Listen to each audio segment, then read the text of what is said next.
जय श्री राधे, हर Mahadev, beautiful divine's. आज की रीडिंग में आपका बहुत बहुत स्वागत है। आपके व्यक्ति आपके बारे में क्या सोच रहे हैं, करंट फीलिंग्स क्या है, मैं चेक करूंगी। Collective general reading, gender specific नहीं है, कोई भी देख सकता है। टैरो कार्ड्स का ब्यूटीफुल उपयोग करके हम आज आपके व्यक्ति की फीलिंग्स पता करेंगे कि आपके बारे में क्या सोच रहे हैं। किसी भी situationship, relationship, crush, husband wife, boyfriend girlfriend, किसी के लिए भी देख रहे हो, आप देख सकते हो। एंड जी हाँ, ये रीडिंग रोमांटिक रिलेशनशिप्स के लिए ही है। ओके, बिल्कुल प्योर रिलेशनशिप रीडिंग है ये।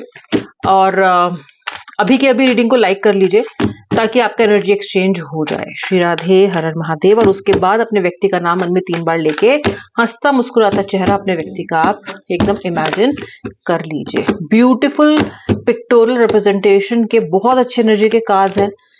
I am sure most of you connect करेंगे इस चीज से। श्री राधे, श्री राधे, श्री राधे। देखिए ओपनिंग एनर्जी क्या आ रही है। ओपनिंग एनर्जी आ रही है द मून की। शुरू के 3 कार्ड्स निकाल के सबसे पहले मैं आपको बताने वाली हूं कि इनिशियल एनर्जी जो है वो क्या कह रही है। इनिशियल एनर्जी एंग्जाइटी बताती है आपके व्यक्ति की, बहुत अधिक एंग्जाइटी, बहुत बहुत ज्यादा। आपके जो पर्सन है ये बहुत अनसर्टन है फ्यूचर को लेके। ओके, आपके साथ फ्यूचर को लेके भी अनसर्टन है। अगर आपका व्यक्ति ये कहता है कि वो आपसे मूव ऑन कर चुका है और वो बहुत क्लियर है इस बात को लेके कि उसको आप नहीं चाहिए, तो वो झूठ बोल रहा है। वो भी क्लियर ही नहीं है, वेरी अनसर्टेन, हिडन, बहुत छुपा रहा है अपनी एनर्जीज को। मुझे यहाँ पे कैंसर, स्कॉर्पियो, पाइसेस दिखता है काफी क्लियर, यानी कि कर्क, वृश्चिक और मीन राशि। आपका व्यक्ति अकेलेपन में बहुत ज्यादा है, इंट्रोस्पेक्ट कर रहा है बहुत अधिक। आपका जो पर्सन है ना, ये शट डाउन हो जाने वाला इंसान है। ओके, मुझे कन्या राशि, वर्गो, वृषभ, मकर और सिंह राशि और मेष राशि यानी कि एरीज भी दिखाई देती है। आपका जो पर्सन है ये, इसके नाम के initials letter S, letter M, letter H, letter T, letter P, letter N हो सकते हैं। और जो उनकी डेट ऑफ बर्थ है वो हो सकती है, यानी कि मूलांक जो हो सकता है वो हो सकता है नंबर 2, 10, 9, 7, 18, 3,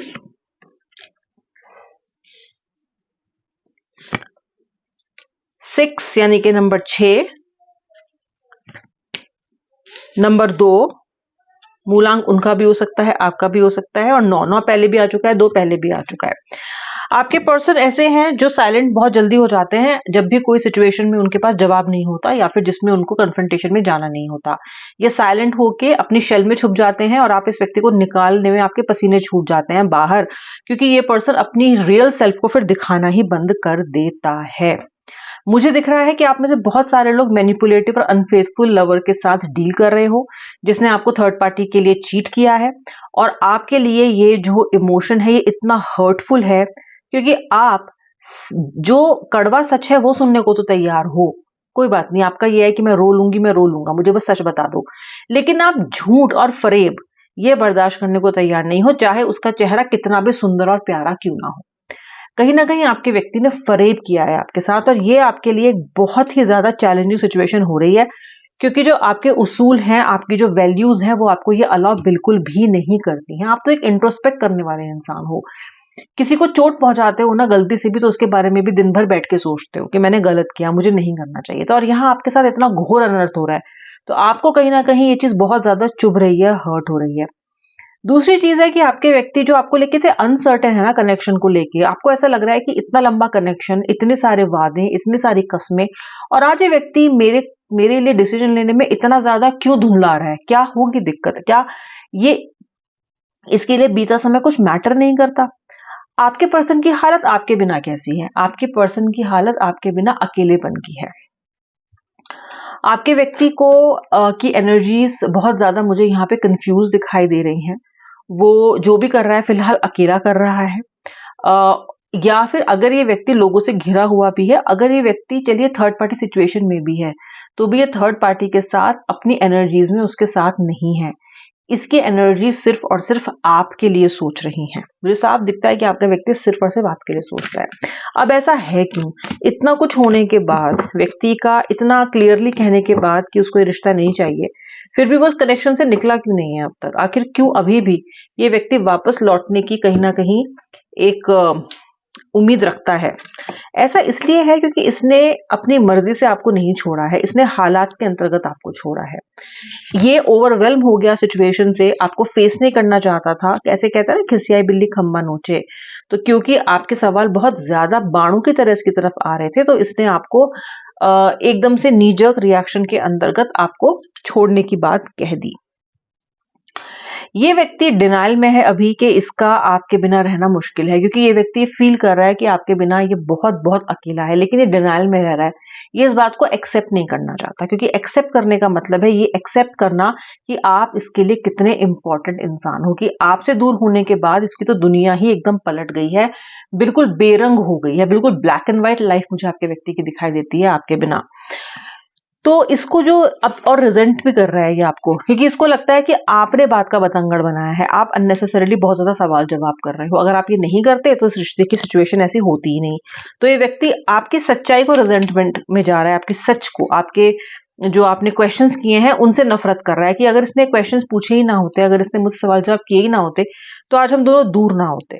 तो ये व्यक्ति जो है ये अपनी गलती को फिलहाल मुझे बहुत ज्यादा मानता हुआ दिखाई नहीं दे रहा है।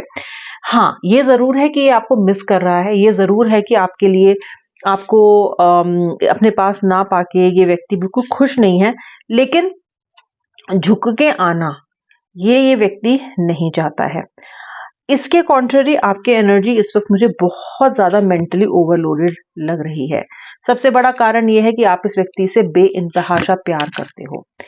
हालांकि बहुत सारे लॉजिक्स हैं आपके पास और आप एक सच्चे इंसान हो, तो कहीं ना कहीं आपकी वैल्यूज को इस व्यक्ति ने चैलेंज भी किया है, वहां पे आप उसको गलत भी ठहराते हो।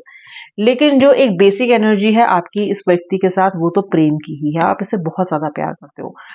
तो आपके लिए इससे दूर हटना, इसको इग्नोर करना, या फिर इसकी अम, जो इसका जो एटीट्यूड है आपकी तरफ, उसको बर्दाश्त करना बहुत ही मेंटली ओवरलोडिंग हो रहा है। ओके, सो फिलहाल अब आप टाइम काटने के लिए कुछ डिफरेंट चीजें ट्राई कर रहे हो, अपनी कोई हॉबी परस्यू कर रहे हो, या अननेसेसरीली लोगों से घुल मिल रहे हो, सोच रहे हो कि चलो बाहर घूम के आता हूँ, बाहर घूम के आती हूँ, अपना ध्यान भटकाता हूँ, भटकाती हूँ, अपने काम काम में अपने आप को इतना मसरूफ कर लेता हूँ या कर लेती हूँ कि मुझे तो उस व्यक्ति की याद ही ना आए। इस तरह की एनर्जी मुझे आपकी दिखाई देती है, लेकिन आप उसमें सक्सेसफुल नहीं हो रहे हो। ओके, क्योंकि वापस से वो व्यक्ति ही आपके दिमाग में छाया रहता है सारे दिन। ये व्यक्ति आपके साथ ना होते हुए भी आपको कंट्रोल कर रहा है। पहले तो ये आपके साथ था तो भी आपको कंट्रोल ही किया करता था, क्योंकि इसके हिसाब से रिश्ता चला करता था। ये अपने हिसाब से रिश्ता आज तक चलाता आया है या चलाती आई है। आपका जोर एक हद तक ही चला है, फिर आपका जोर नहीं चला है। और कमाल की बात ये है, एक आश्चर्य की बात ये है कि इतना दूर होके भी, आपके बीच में दूरियां होके भी, ये व्यक्ति कठपुतली की तरह आपको कंट्रोल करता है, आपके मन को कंट्रोल करता है। ओके, मदारी है और आप बंदर हो, आपका मन एक बंदर है जो इसकी ताल पे नाचता ही रहता है। पहले वो आपको कंट्रोल करता था जान के, तो चलिए हम ब्लेम कर देते थे कि भाई ये कंट्रोल कर रहा है, या ये व्यक्ति टॉक्सिक है, या इसको अपनी रूल बुक के हिसाब से कनेक्शन को चलाना है, उतना ही टाइम आपको देना है जितना ये दे सकता है, आपकी उम्मीदों को ये बहुत अधिक हवा नहीं देता। लेकिन अब तो व्यक्ति आपसे दूर है, कई लोगों के बीच में तो लंबा नो कांटेक्ट भी चल रहा है। तो डायरेक्टली तो ये व्यक्ति आपको नहीं कर रहा है, एक्टिवली तो ये व्यक्ति आपको कंट्रोल नहीं कर रहा है, लेकिन आप में ये मन में बिल्कुल फील करोगे कि जो अब वाला कंट्रोल है, जो पैसिव कंट्रोलिंग है, जो इसकी एनर्जीज आपको कंट्रोल कर रही हैं, जो इसके लिए आपका प्यार आपको सता रहा है, वो तो उस कंट्रोल से भी ज्यादा खतरनाक है। क्योंकि यहाँ तो आप ना मिल सकते हो, ना बात कर सकते हो, ना चीजें क्लियर कर सकते हो। वहां कम से कम लड़ तो सकते थे। ओके, वहां कम से कम अपनी बात चाहे वो सुनी ना जाए पर कह तो सकते थे। या चलो अगर बात कह भी ना पाओ तो कम से कम व्यक्ति दिखता तो था, फोन का इंतजार होता था तो फोन तो आता था, बात तो होती थी। तो आप बहुत ज्यादा अभी कंफ्यूज हो गए हो, आपको ये समझ में नहीं आ रहा कि मैं करूँ तो मैं करूँ क्या। बहुत इंडिपेंडेंट बनने की कोशिश कर रहे हो आप कि मैं ठीक हूँ, मैं ठीक हूँ, मैं ठीक हूँ, ऐसे अपने आप को बता रहे हो, लेकिन रिजर्व हो गए हो अब बाकी दुनिया से, बहुत रिजर्व। आपका व्यक्ति वहां अकेला, यहाँ आप बहुत ज्यादा रिजर्व। और ये हो क्यों रहा है? ये हो रहा है एक दूसरे के लिए अत्यधिक पैशन और अट्रैक्शन की वजह से, प्यार की वजह से। आप दुखी तो हो, लेकिन कहीं ना कहीं आप में से बहुत सारे लोग बहुत सुंदर बन के, अच्छी अच्छी फोटो खिंचवा के मे भी अपना स्टेटस पे लगा रहे हैं, और अगर ऐसा नहीं है तो मैं आपको बता दूं, आने वाले समय में बहुत सुंदर आप दिखने वाले हो, बहुत प्यारे दिखने वाले हो, हैंडसम दिखने वाले हो। आपके व्यक्ति को जलन होने वाली है, या फिर आप ऑलरेडी इनको जलन कराना चाह रहे हो, जलाना चाह रहे हो, इसलिए आप सुंदर सुंदर फोटो पिक्चर कुछ ना कुछ जरूर डाल रहे हो, या आपने कुछ चेंज करवाया है अपने फेस पे, कुछ तो आपने किया है, कुछ हेयर कट बहुत अच्छा करवाया है और आप उसकी भी अपडेट्स दे रहे हो। तो और अगर आपका व्यक्ति को देख सकता है ना, तो उसको बड़ी चुभन हो रही है, बहुत अट्रैक्टेड फील हो रहा है व्यक्ति आपकी तरफ। ये व्यक्ति क्या चाहता है? देखो, ये व्यक्ति इस रिश्ते में रिस्पॉन्सिबल होना चाहता है, इसको चाहिए हो आप, ठीक है। आपके बिना ये एजिटेटेड और वुंडेड फील करता है, जैसे कि जख्म है और वो भर नहीं रहा है।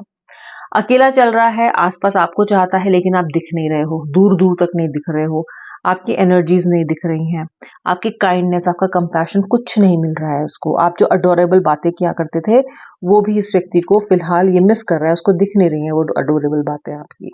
ओके, इस व्यक्ति को ये लग रहा है कि इसने इस रिश्ते को बहुत ही मटेरियलिस्टिक तरीके से जिया है, जो कि सत्य भी है। और इस मटेरियलिज्म की वजह से, सिर्फ अपने पे फोकस करने की वजह से, सेल्फिशनेस की वजह से इस व्यक्ति ने आपको खो दिया। ये तो उसको पता है, लेकिन आपसे माफी मांगने के लिए वो शब्द मुंह से निकलना जरा डिफिकल्ट यहाँ पे मुझे होता हुआ दिखाई दे रहा है। ये व्यक्ति मन में कहीं ना कहीं आपके साथ एक डेट को मैनिफेस्ट कर रहा है, एक मीटिंग को मैनिफेस्ट कर रहा है, एक बहुत अच्छे एनकाउंटर को मैनिफेस्ट कर रहा है। ऑल्सो ये व्यक्ति आपसे शादी करने को भी मैनिफेस्ट कर रहा है। Okay, this person wants to have a steady and flourishing love relationship with you.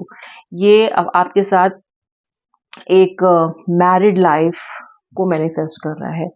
ये अचीवेबल है, अचीवेबल नहीं है? अब आप बोलोगे मैम ये व्यक्ति तो ऑलरेडी मैरिड है, ऐसा कैसे संभव है? नहीं हो सकता है, नहीं संभव हो इन प्रैक्टिकली, लेकिन माइंड में, एनर्जीज में ये व्यक्ति आपको मैनिफेस्ट कर रहा है। ये व्यक्ति कहने का ये सोच रहा है कि काश आप इन्हें पहले मिली होती, काश आप इन्हें पहले मिले होते।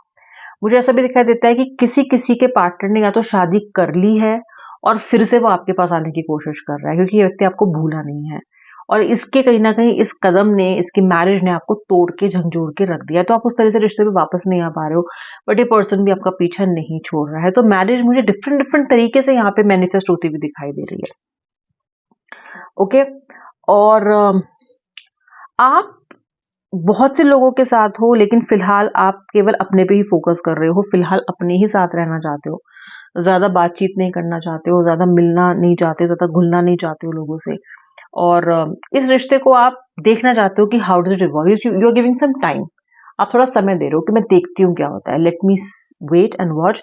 और जो कि मैं भी आपको बोलूंगी कि आप बिल्कुल सही कर रहे हो। Let your person take the lead, let your person decide, let your person sit and think कि वो कहाँ कहाँ गलत जा रहे हैं। Meanwhile you focus on yourself, meanwhile show the compassion, kindness and responsibility to yourself. जय श्री राधे, हर हर महादेव।